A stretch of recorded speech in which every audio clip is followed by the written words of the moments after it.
Hi guys, again, doing my second Facebook Live. This time though, we are actually going to talk about bees. The last time was just for fun. It ended up being a 45-minute video, almost 45-minute video. This time we're probably going to try to keep it a little bit shorter than that, but we are actually going to specifically talk about bees today. Last time I did a Facebook Live or YouTube video, in talking about bees, we went over the book Honeybee Democracy. We went through a couple of chapters, and so we're going to do that again, but instead of proceeding with more chapters, what I thought I would do tonight is actually delve into just one specific chapter that we kind of glossed over in the last conversation. Last time we went through 3 chapters in that conversation, and it was an hour-ish long video. I mean, I did a little bit at the beginning about some of the tools of the queen rearing trade, and then we dove into the actual chapters. This time I don't have any of that preamble stuff to discuss, and I don't want to go through so many chapters because I feel like we didn't give it as much attention as it probably deserved. Specifically chapter 2 that talks about the life of the honeybee colony, and that's the reason why I wanted to go over it, because every time I do a Facebook Live video at the bees, I always try to talk to you about what's going on inside of that colony.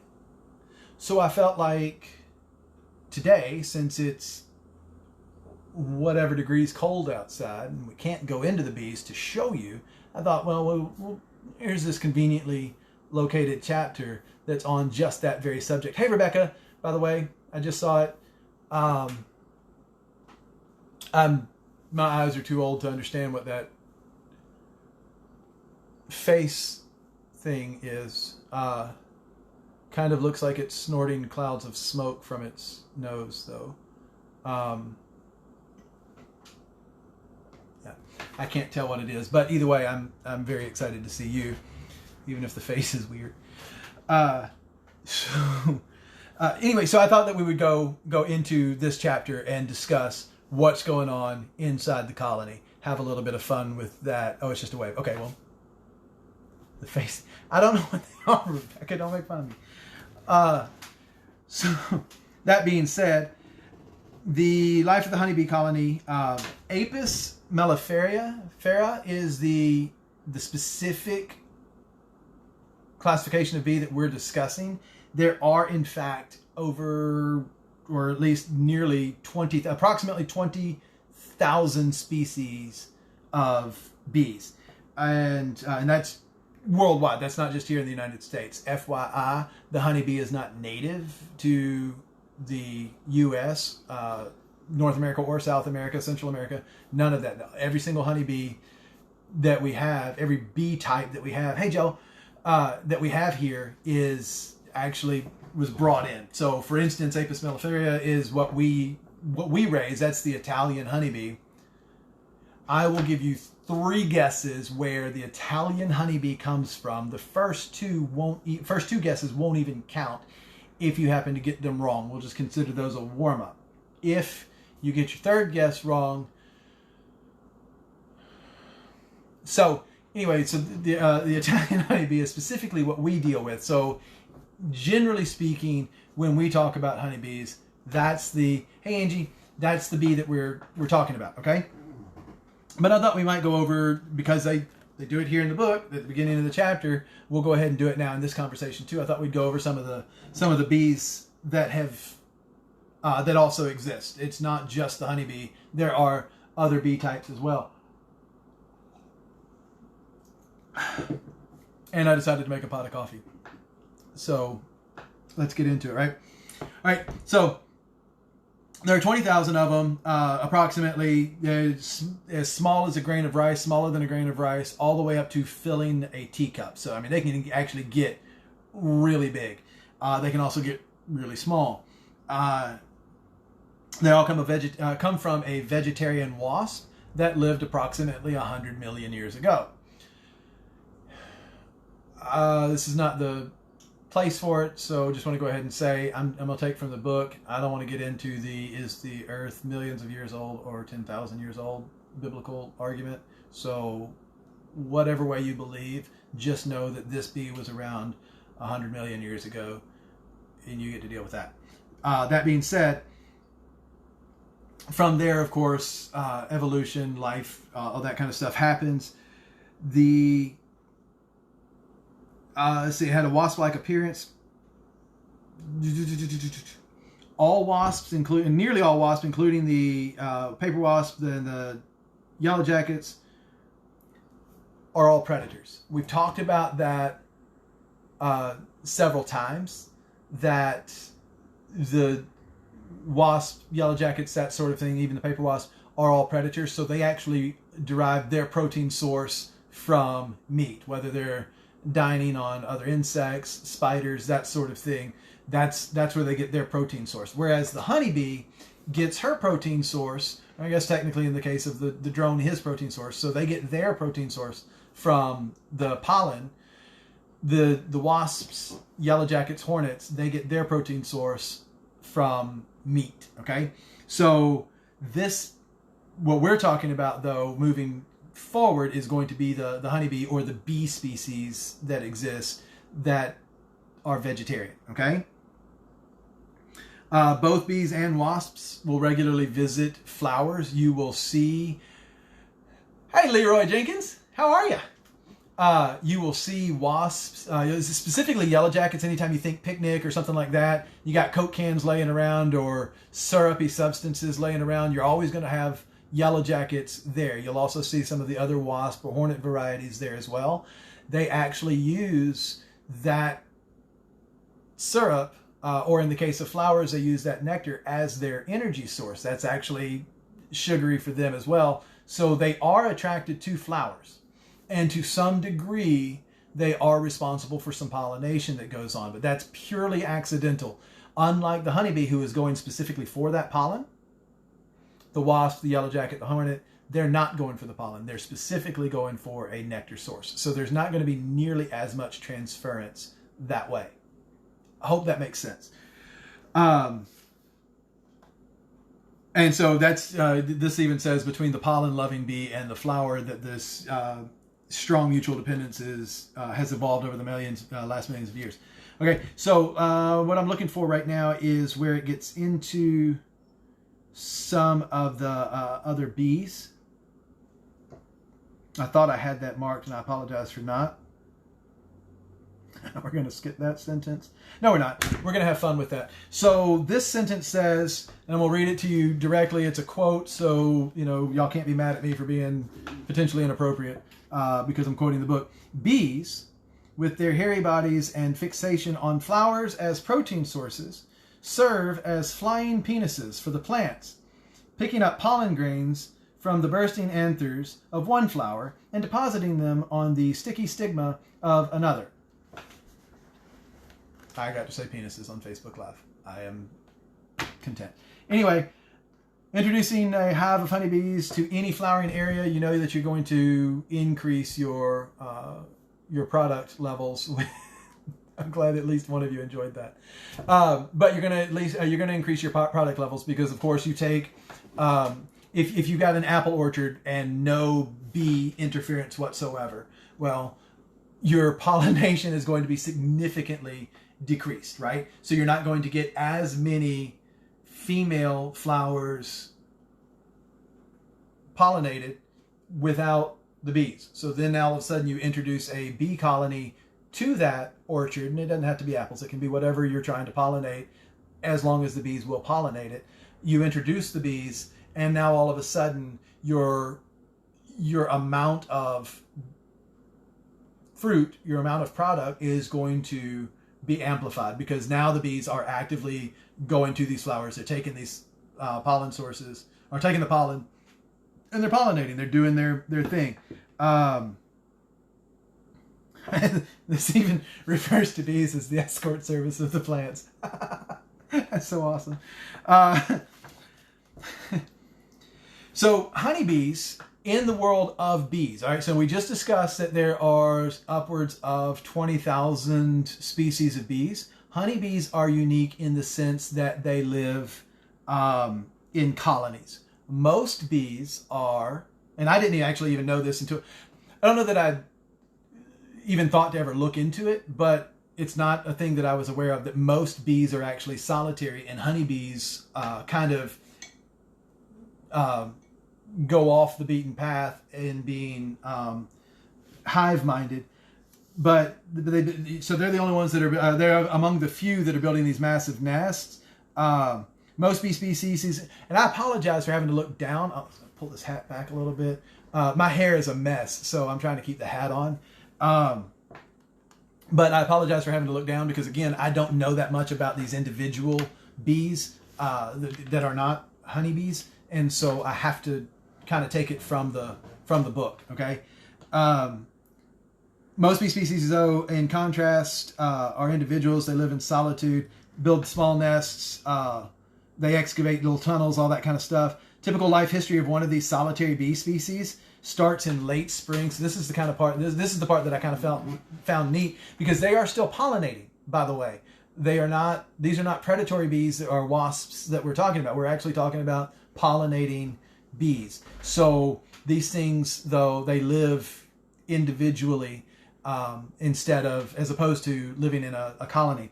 So late spring, early summer, they actually come out of their hibernation nests, right? This is a mated female. In the honeybee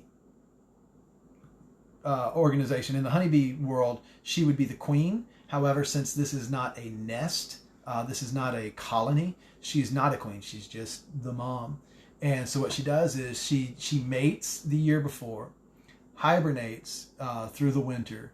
Late spring she comes out, or late spring, I apologize, she doesn't come out. She starts the process of building her nest. So she came out at the beginning of spring when the honey flow started. Then she starts doing the pollinating. She gathers the pollen. She's not trying to pollinate flowers. Bees are not trying to pollinate flowers. They are trying to collect pollen to take back to their nest. That's a food source for them. Pollination is a byproduct. Hope that clear that up a little bit. They're not actively pollinating. They are doing it by accident. Okay, so same with this solitary female. She's not actively pollinating. She is actively collecting pollen and honey. And she, excuse me, the males all died off in the previous fall. They either mated or they did not. But either way, they do not survive through the fall or winter. Okay. For those of you who are interested, my coffee cup is really awesome. This one says, drink coffee, stack bodies. It's kind of neat. I am who I am. So she then, once she's done her collection, she starts to excavate this multi-chambered nest, and she will go in and she will provision each chamber with the sticky ball of pollen and nectar. So she's not creating honey like the honeybee creates the honey. So they gather the nectar, they bring it back to the nest, they put it in the comb, and they process it, turning it into honey. She doesn't do this. This particular bee does not do that. What she does is she just takes that nectar, she takes that pollen, she mixes it up into a ball, she lays an egg on it, and then she leaves. The egg will hatch, the egg will have food provided for it, they will develop, they will mate. The females will then go and build their hibernation nest. The males will die, and the next year, and then the mom who just laid all those eggs, she's done her bit. She's off and she dies. So this particular bee that's discussed in this paragraph, or these particular bees that are discussed in this paragraph, have an annual life cycle. That doesn't seem like much, but a honeybee is only going to live about 6 weeks. The queen will last 3 to 5 years, granted, but the worker will only last about 6 weeks. The drone, give or take, because they're certainly not working as hard, but they're not doing the things that the worker bee is doing. So their life cycle is a little bit different. That, and if they live past their usefulness, they're killed anyway. So I don't really care about their life cycle. that said, I just think that's kind of neat that here we are. We have these other bees that are not honeybees that have similar pollinating usefulness, but they're not providing us with honey. They're not providing us with pollen. They're not providing us with any of the useful things that, I mean, you think about a colony of honeybees and all of the products that we can actually derive from that colony, from the wax, the honey. The honey's the obvious thing, you know, but the wax from honeybees, from honeybee colonies, has provided light in homes for how many centuries, you know? How many of you, like, you go on your vacation and you find this place that does have y'all ever done the candle dipping? You take the candle, the wick, and you dip it in the wax and the water and the wax and go back and forth that way.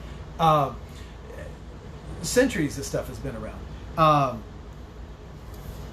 these other bees aren't providing that product for us, so they're just kind of allowed to live and let live, but we as beekeepers, we don't do anything with them. So now let's go into the honeybee colony. You look into the observation hive, so you know, got the glass walls. By the way, since I've learned that bees, why it never occurred to me, I don't know, but bees don't see red light. So I've actually kind of changed my mind about the observation hive. I don't know if I'll ever be able to talk my wife into allowing me to have a colony of bees in the wall of our house. Honey, let me get my good side. That would be really neat to have the red light in there and actually be able to observe the bees in their natural habitat inside of the hive without actually disturbing them. I don't want to disturb them, but the red light would allow me that opportunity to observe them. That would be fascinating to me. But when you observe them, you see exactly the opposite of the loner bee. What you see, and you guys have been with me with my phone in hand, or when I've had somebody else doing the recording for me. The most recent, Ricky was actually at the hive with us, and so when we open it up, we look in there. You're not just seeing a bee.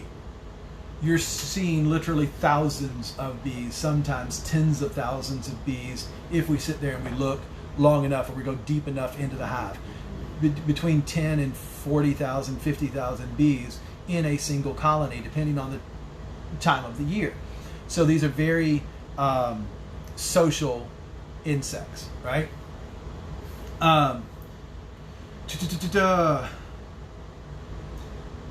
Workers are fully equipped to care for offspring. We've talked about this before. They are not equipped to have offspring.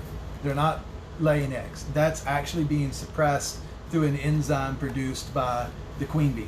One of the only active things other than laying eggs that the queen does. We've talked before about the fact that the queen bee is kind of a misnomer. Like, that's a mislabeling. That's a misunderstanding of what's going on inside of the bees. We're not going to change it. And it's an easy identification. That's the queen bee. Why not make plexiglass hive? This way you can observe any time. Saw this in a place in West Virginia, Blue Ridge Bee Company in Princeton. Okay, so Joey, it's a really good question. That comes down to bees operate inside of the hive in absolute darkness. When you take bees, when you go to a bee's natural habitat, which is the inside of a tree, the hollowed out portion of a tree, it's pitch black in there. You can't see anything. They operate through feel. Well, when you take that away from them, that throws them off to some degree. So if you apply light where there shouldn't be any, they now no longer are working inside of their natural habitat. They're in an unnatural habitat. And so I'm just not comfortable with that. Now, for observation purposes, for educational purposes, you temporarily take them from their permanent home, you place them into one of these observation hives so that you can use that opportunity to teach, which I would be willing to bet that plexiglass hive that you're referring to, I would be willing to bet that that's what's going on. That's not their natural habitat. That's designed for educational purposes. Most of your observation hives are intended for just that, observation, their education, okay? So if you're not trying to do that, well, then you're going to keep them in as close to their natural habitat as you possibly can. There's even, I get tagged every time something new, every time a new video comes out or a new article comes out. Like, there's 10 of you that tag me in all of those things, and I am not admonishing at all, because honestly, sometimes you see them before I do. Sometimes I've seen it, I've read it, and I've made my decisions about it, whatever. But other times I didn't know it existed. So the fact that you guys tagged me in it, I freaking love that. You thought of me in a way that it's not like, oh, that guy is such a, you know where that goes. So I appreciate it. Don't stop. Don't hear me say that I think it's a negative thing. I absolutely love that you guys tagged me in those. But specifically, there was this video of this new hive concept out where, and if you maybe some of you guys have seen it on my page or somewhere else, but they've got this hive, and there's a valve on it, a nozzle on it, and you turn it, and the honey pours out from inside the hive into the jars. You don't have to go in, you don't have to take out any of the frames, you don't have to disturb the hive in any way whatsoever.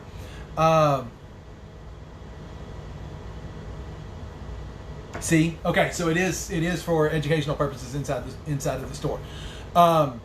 That kind of thing. If I have a facility that's designed for that purpose, education, absolutely. For what we've got going on in our operation, we don't necessarily have that capability, nor do we need that capability yet. I'm not a honeybee. Like I'm not an educator. I'm not trying to teach people. I say that here I am on Facebook Live teaching you guys about honeybees. But it doesn't require a facility. I'm in my kitchen. I've got a refrigerator behind me. I actually, before the video started, I stacked these boxes behind me so that what's behind that isn't visible. This isn't my kitchen. I don't just have bee product all over the place in my kitchen. I'm not set up for that. However, I love the fact that there are operations out there that are doing just that, using that equipment to educate people on honeybees. As you guys prove literally every single week by logging on and watching these Facebook Live videos when I do it, people are hungry for this information. That doesn't necessarily mean that you want to be beekeepers, but you are fascinated by that knowledge. Otherwise, you literally wouldn't be here right now. You wouldn't be sharing the videos once I publish them, that sort of thing. So I think that's great. I don't want to do it because for those reasons. I don't necessarily have the time to take bees from their home, put them into this observation hive, that sort of thing, and then turn around and take them back. All right, so jumping in. Okay, so we actually already covered part of that paragraph by talking about the bees aren't equipped to lay eggs. That's the queen's job. In fact, that's her sole purpose inside of that hive. That's her predominant purpose. She serves minor functions elsewhere, such as the suppression enzyme, that sort of thing. But she's not making decisions. She's not royalty in the sense that she's leading her colony. She's getting told what to do. She's being directed through the inside of the hive. She moves through the hive very slowly, very carefully. Yeah, that just describes the look of the queen. I've shown you the queen in previous videos live. I've actually shown you this particular picture before, but oh man, the last time I showed you this picture, I lost my place because my bookmark fell out, and dang if it didn't do it again. You would think that I would learn my lesson. But where is the fun in that? Okay, whatever. I'll go back to that later. So, here is the queen right here. You can see her. You can see the surrounding worker bees and how much larger, how much longer she is. She's actually a bit narrower in the abdomen. Depending on the season, actually that's one of the things that this book taught me, is that coming up into, hey Elsa, coming up into swarm season or swarming time, the bees will actually put the queen on a diet.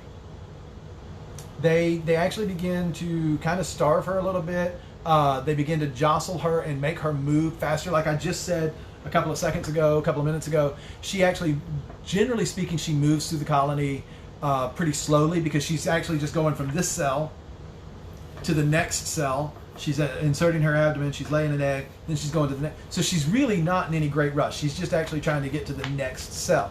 Well, they actually start putting her through, like they'll have her lay these eggs, but then they start making her work out. She starts like basically running laps and burning energy, and she's not being fed as much. So her caloric intake is much lower.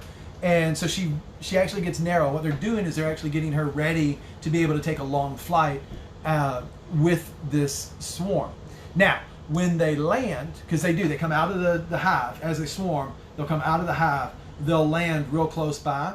They'll feed her as necessary. They'll keep her energy up. They're not starving her as some sort of form of torture or anything. They're actually starving her or they're dieting her so that she can keep up. Okay. Now, the other workers that are flying with this swarm have actually done exactly the opposite. They've actually gone into the food stores and they've gorged themselves on the honey.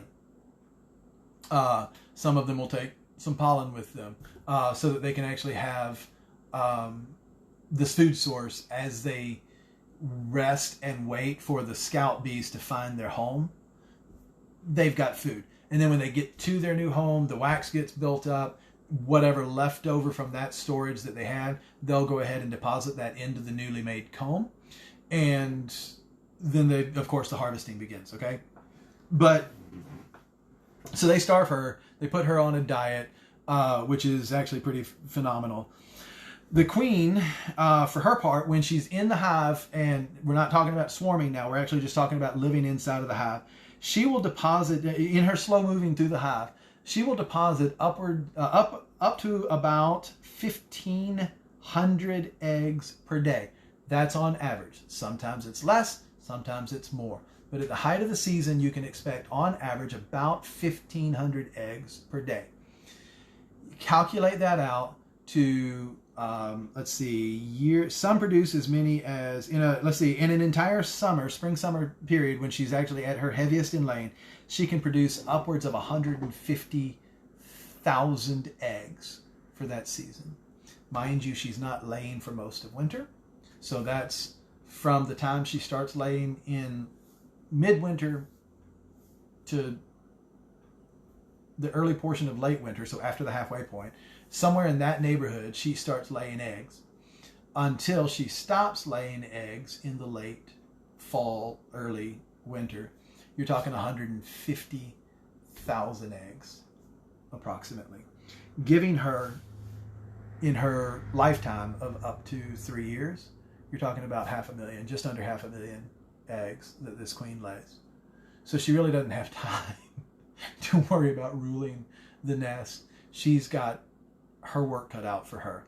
150,000 eggs a season.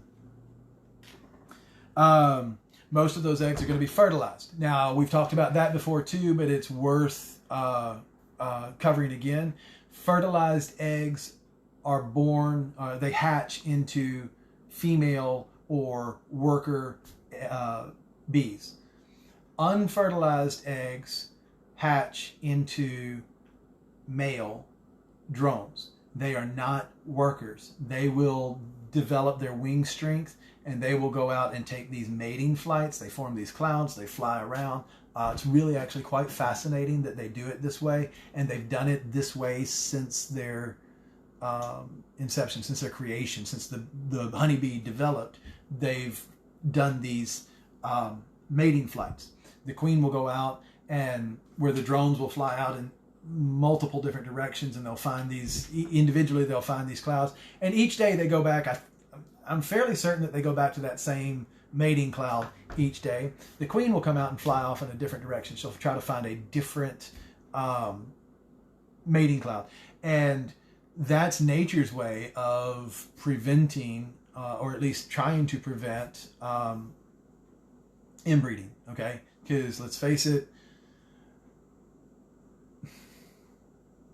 Sorry, I just started to make some jokes about certain southern states. But inbreeding doesn't do anybody any good, especially the offspring.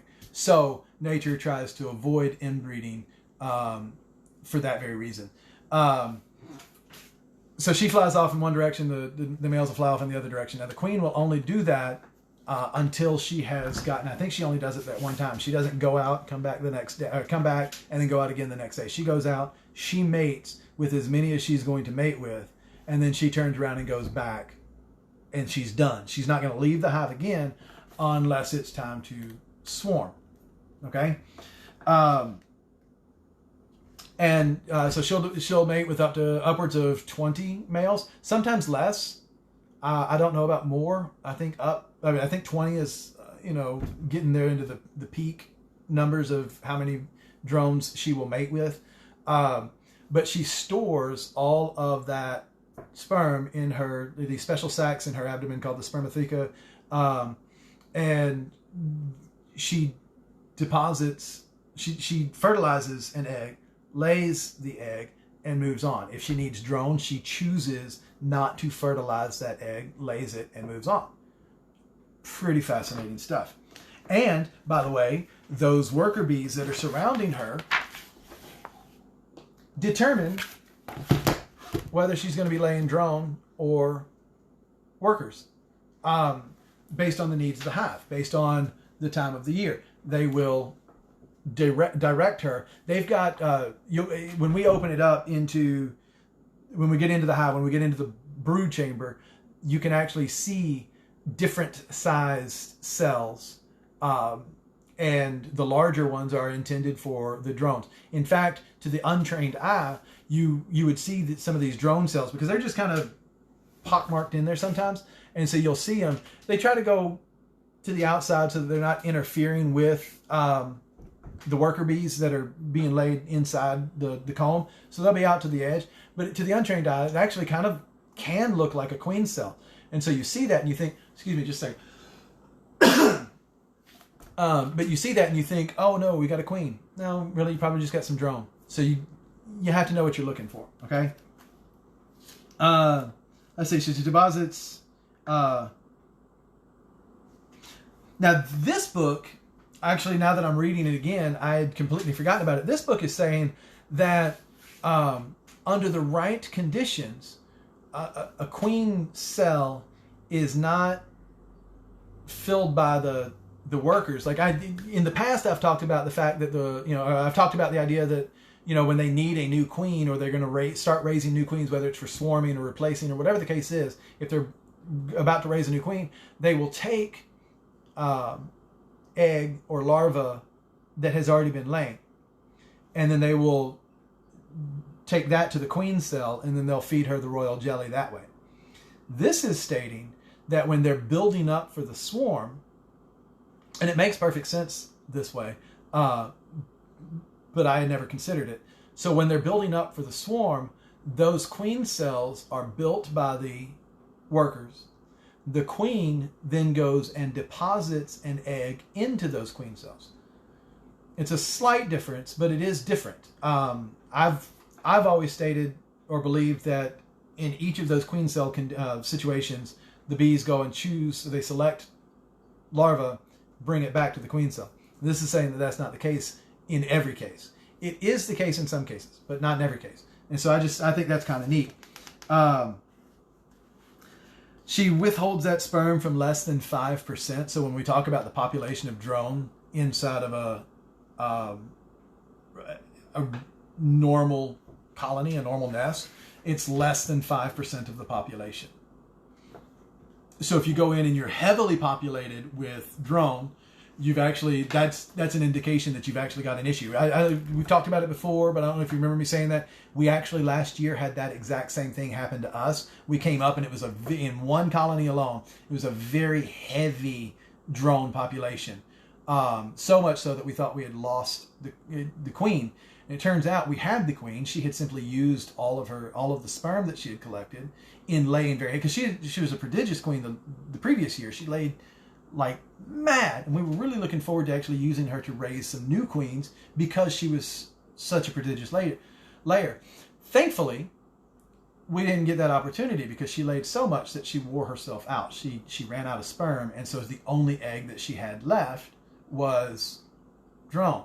Well, the fact that she was still continuing to lay, the attendant bees just let her keep doing her thing. So we were able to fix that problem. But it does happen. So that's why it's good to know that your average population, your healthy population of drone inside of a nest during the correct time of year is going to be less than 5%. You come up and you've got more than that, you really need to make sure you're doing an inspection. We've talked about the size differences in the past. Oh, I think I've shown you, you saw it in one of the previous hold-ups. This is an image of an egg. That's blown up, by the way, for the purpose of that picture. You can see that they cut away the sides of the cell and then blew it up to make it easier to spot for the purposes of publishing this book. They're actually incredibly hard to see, especially on new wax. In new comb, the egg is really hard to see, especially if you're in your 40s. It is hard to see. Look at the difference now. Don't worry about the bees, don't worry about the egg or anything like that, but look at the differences in the wax there. You can see that this is kind of a light blondish colored wax. Look at that egg. Get that reflection off of there. Look at that egg. Also white. Okay? It's very hard to see. In the older wax that has actually gotten darker over the years, they're very easy to see. One of the only purposes that I've ever even considered using plastic foundation for was you can buy black plastic foundation, and so that makes the eggs easier to see. Not worth it to me, but still, that's the only reason I could have ever, like if I'm queen rearing as my primary source of income, black foundation wax might be a thing for me. I'm not, so it's not, but there you go. Here we go with the size differences. You can see here is the queen, so she's longer than the other two, but this drawing has her about the same body width as the worker, but you can see that for her length, she looks very sleek. She's very narrow. Prior to her mating, she's actually thinner as well. So once she mates, she thickens up a little bit. Then you move over here. You got the worker. She's the shortest of shortest of the three types. And then you got the drone bee. A lot of folks have actually seen them, and it's possible to mistake them for bumblebees if you're not familiar. But for the most part, they just look like larger workers. Okay. Let's see. Described here as the laziest bee, the colony's laziest bee. They don't do any of the inside the hive tasks. They don't do any of the cleaning. They don't do any of the scouting. They don't do collection. They don't go out and gather food sources. Nothing like that. They literally just mate.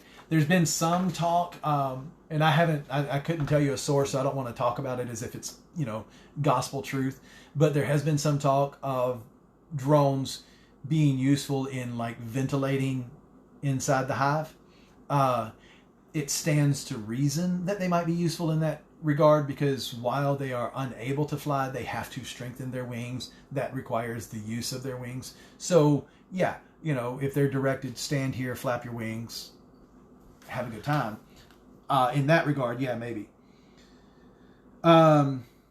Let's see, we've already talked about that. So the fact that, on a sunny afternoon, they will fly out, and that's where they begin their mating colonies. Drone congregation areas is what they're referred to in this text.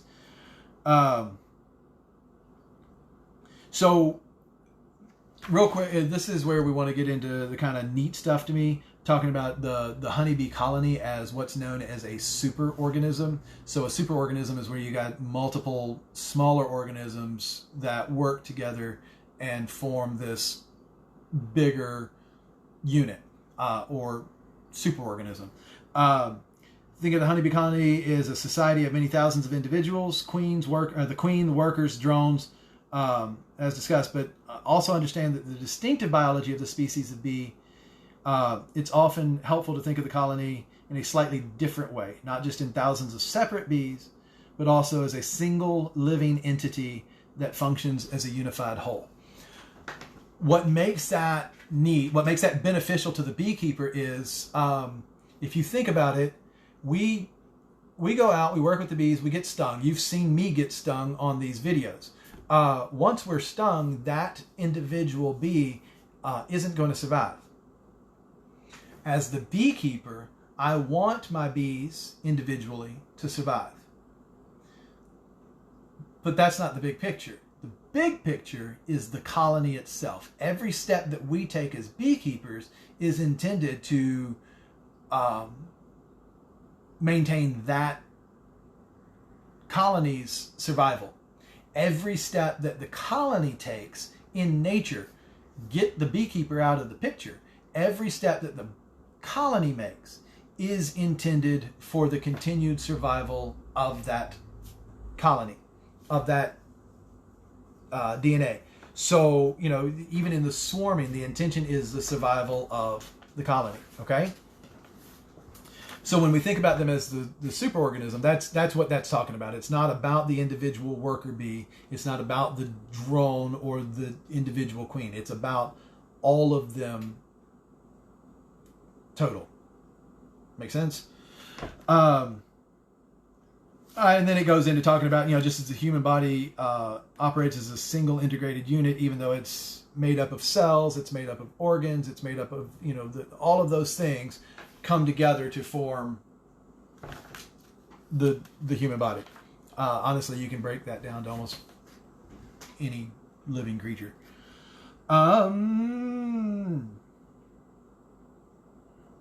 And that just goes into more about that. Let's see. Then this gets into talking about the cooperation inside the hive. Multicellular organisms, natural selection favored some societies of cells whose members cooperated rather than competed. So what that's getting into is how the honeybee colony survives as a whole, and they do so through natural selection.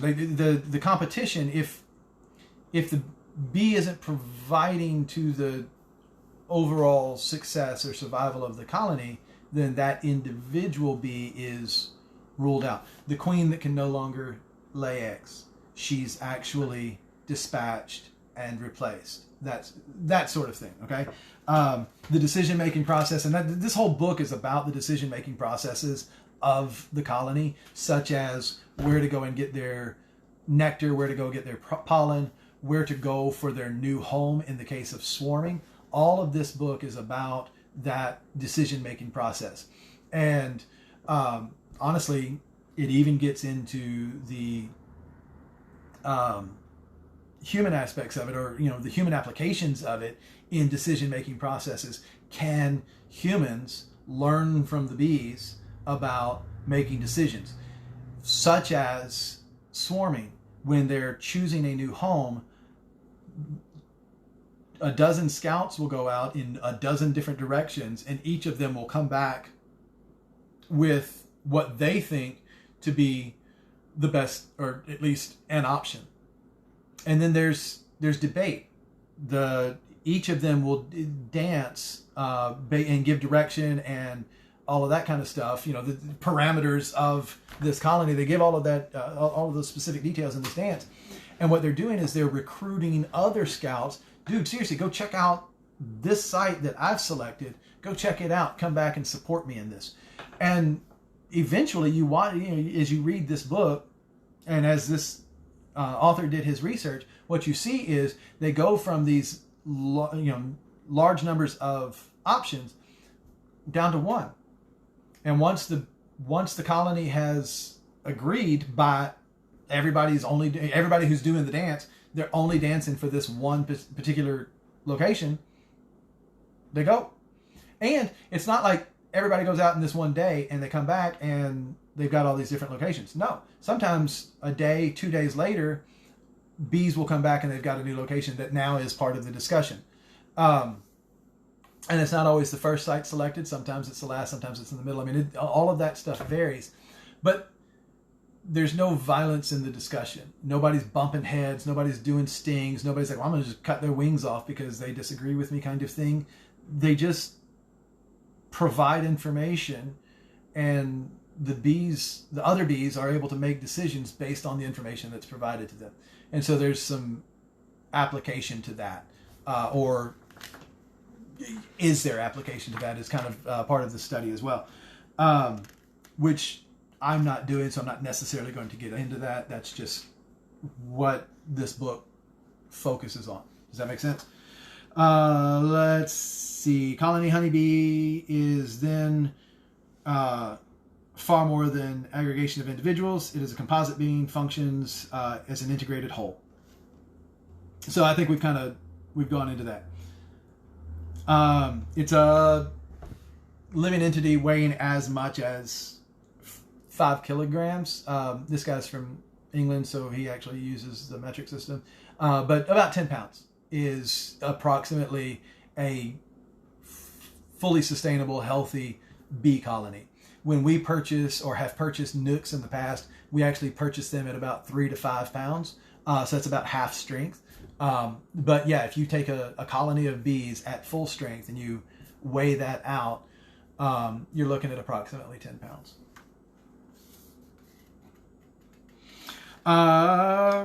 So this is kind of neat. We're talking about the decision-making processes of the bees up to and including temperature control, climate control inside of the colony. Year long, you're looking at about 93 to 96 degrees Fahrenheit inside of the colony. Year long. So it doesn't matter if it's the dead of winter. 96. Now, I'm sorry, it does matter. Dead of winter, they generally will drop that temperature down because they're not trying to keep the brood alive. There is no brood to keep alive. So they will actually drop that threshold down to just above their survivability. So if they can survive at 50, they'll keep it at about 53, 55 on the outside of the ball. On the inside of the ball, 93 degrees, 96 degrees. Somewhere in that neighborhood. It's pretty neat. Yep, here we go. There is a chart right here. You can see across the bottom, the dotted line, it's got all the ups and downs in there. That's the external temperature over the course of this, I think it was 10 days of study. Up across the top, in between the 86 degrees and 104 degrees Fahrenheit, or 30 to 40 degrees Celsius.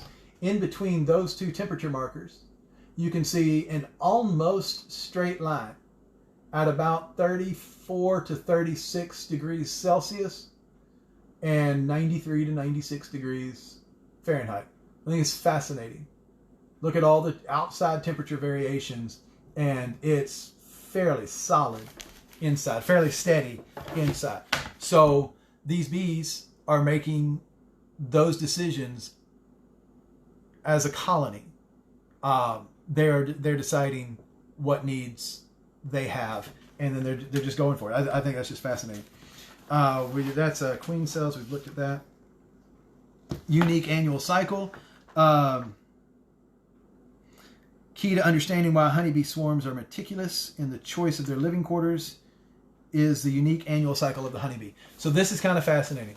There's one swarm at each year that is like the premium swarm. After that, they're decent. You can still work with them, but they're not the swarm. And the bee life cycle, the bee cycle it's designed for that specific swarm. Certain weather conditions, certain climate conditions can actually change whether or not that swarm even happens. What they're looking for are certain criteria, certain parameters that have to be met, and then they're gone in the swarm. Or if those parameters are not met, they don't swarm.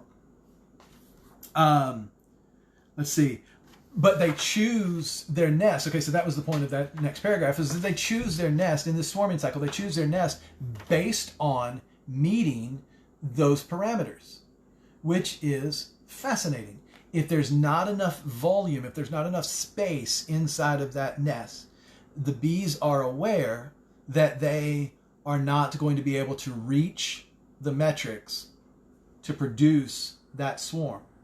That swarm is how they ensure the survival of not the colony, but of that DNA, of that DNA, of everything that makes that colony what that colony is. Splitting in swarms is the only way that they can ensure that survives. All right. For instance, and we showed this the last video that I did. You can see right here where a swarm wasn't able to find a new home. They weren't able to return back to the parent colony, so they got stuck out in the open, exposed to the elements, and so they set about. I just caught myself. I just got myself in the chin with my book corner. But anyway, so they set about doing what they needed to do to ensure the survival of their species as opposed to survival of their colony. Make sense? Excuse me again. Oh, I bet my coffee got cold. Yeah, it did.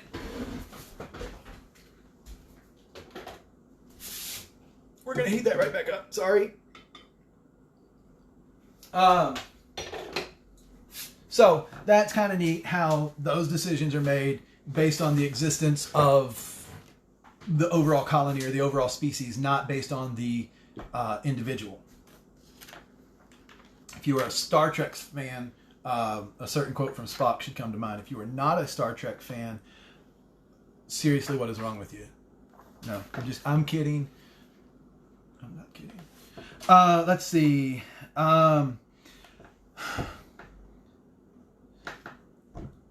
This paragraph that we're about to go through has some really fascinating information in there that doesn't really do much for the beekeeper. It's just really neat information, and it's part of the reason why I love being a beekeeper, because there's always so much new to learn. It's been around for thousands of years. It's been known for at least half a century. I didn't know it. And so this is really fascinating stuff to learn. So I'm sharing it with you, and I hope that that's okay with you. Again, I forgot to look at what time I started talking. I have no idea how long I've been talking. Addison keeps telling me I should keep these to 20 minutes. And so an hour later, here we are. Whatever. Anyway, they generate heat inside the cluster. We talked about that. Producing that heat. A flying bee expends energy at a rate of about 500 watts per kilogram, whereas the maximum power output of an Olympic rowing crew is only about 20 watts per kilogram. So it's about 250 watts per pound from the bee versus 10 watts per pound from a rowing crew. That just blows my mind. And it's also easy to see, based on that information alone, it's easy to see how when the queen starts laying her eggs in the middle of the winter at its coldest season, it's easy to see then how bees are able to burn through their 53 minutes I've been talking.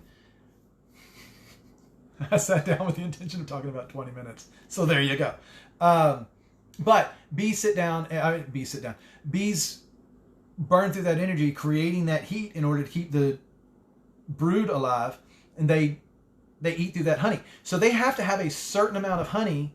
There's a threshold. They have to have this much honey in the colony going into winter when they can no longer harvest nectar. They can't produce any more honey. That time of the year is over. So they have to have enough storage to be able to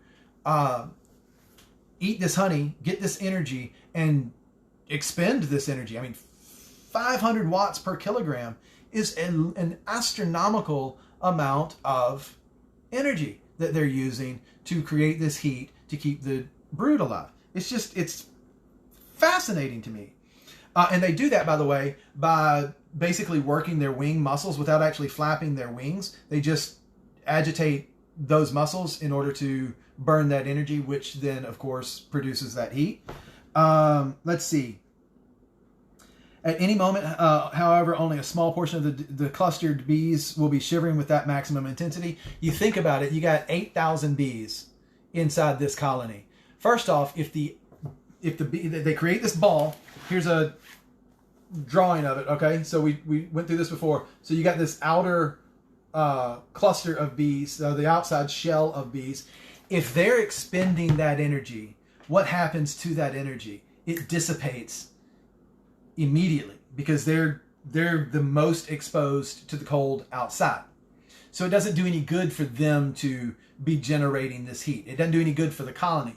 Maybe it does good for that individual, but as you remember, we're not talking about an individual. We're talking about the superorganism. We're talking about the entire cluster. They're only going to behave in a manner that benefits the entire colony. Okay? So inside that ball, right here where it gets the darkest, okay? That's where some of those bees, they don't need all of them to do it, because think about how much energy we've already discussed that they can produce.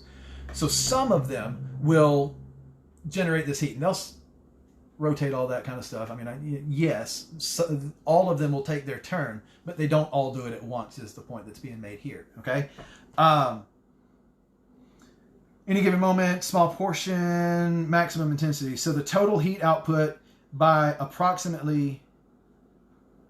approximately 2 kilograms, 4 pounds of bees in a winter cluster isn't 1,000 watts, which would stand to reason if you've got 2 pounds of bees at 250 watts per pound. You got 2 pounds of bees, 4 pounds of bees. That's 1,000. 4 pounds of bees is 1,000 watts. You're not getting all of that. You're getting about 40 watts of energy, of heat being produced. Okay. Which is a light bulb. That's all it takes to keep that colony at a survivable temperature in the wintertime. How that's not fascinating to people is beyond my ability to comprehend. It amazes me. Let's see.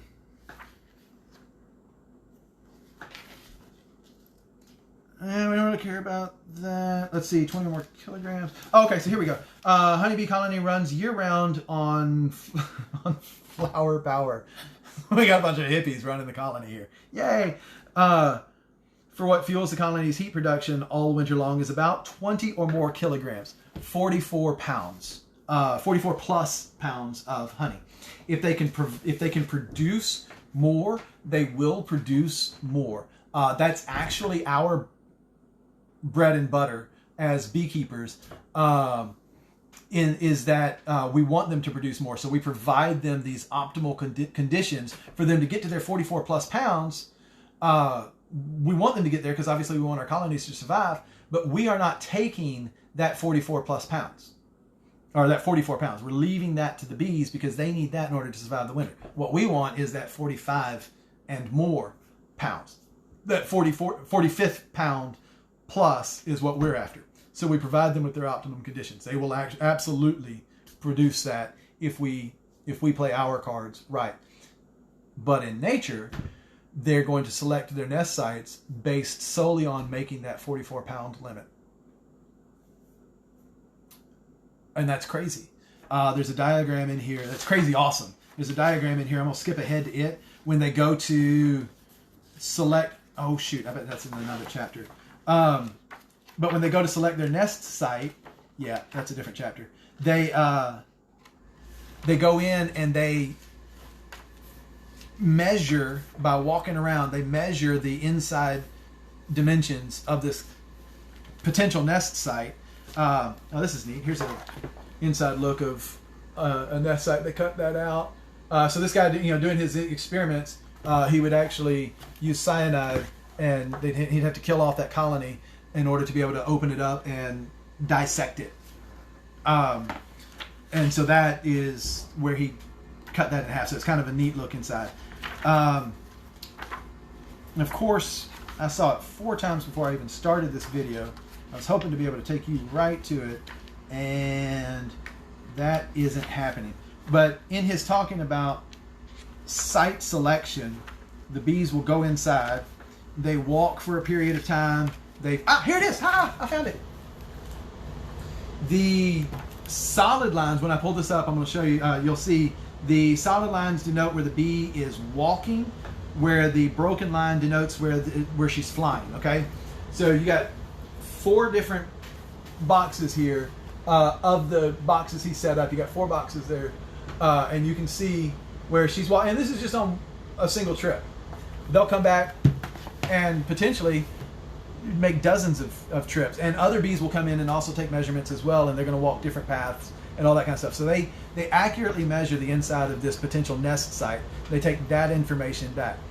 It stands to reason, I haven't really read about that here because it's not really the point of the study, but it stands to reason that the bees will go in some cases, they'll check it out, and they'll decide on their own that this isn't what they're looking for, this doesn't meet their parameters, so they just leave. They don't even take that information back to the colony. They make that decision ahead of time. There's no sense in going in arguing for something that's not going to do your colony any good. It's just fascinating. These decisions are being made by an individual for the benefit of the whole. And, by the way, before we get to talking about it, because my last Facebook Live video, if you missed it, guys, I had a lot of fun filming that one. But we're not talking about a welfare state where this individual is making these decisions and everybody else is just kind of having to get on board with it. Everybody involved in this colony is making decisions based on literally what is best for the overall colony. And then everybody is working their butts off to make that happen. I think that's just fascinating. Guys, I know I've been talking every bit of an hour now. Angie already told me that I've hit the 53-minute mark a while ago, so I'm actually going to call it. We didn't get all the way through that chapter, and that's just one chapter we talked an hour about, and we didn't even get into tremendous detail. It's not like I sat here and read the thing to you. There's just so much information about honeybees. And the whole point of, and I'll say it again, I've said it before, but I'll say it again, the whole point of me doing these YouTube videos, having this YouTube channel, is I want to share my love of honeybees. There is so much that goes into knowing the bees that you will never, as an individual, you will never know everything about the bees. They're absolutely fascinating. The energy output from a hive of bees. I mean, like, you're talking about, you can light your entire house off a colony of bees. You can't. You're not going to plug into a bee colony. Please don't hear me suggesting that. But the idea that the same amount of energy that goes into keeping that the bees produce, heat energy, could power, it's the same amount of power necessary to light up your house. It's just fascinating to me. I hope that you're continuing to enjoy these videos. I love sitting here watching the names pop up on my screen as you guys jump in, check out what I'm doing. Some of you pop off, pop back in, all that kind of stuff. But I love watching that. I love knowing, it's encouraging to me that you guys keep coming on week after week to watch these videos.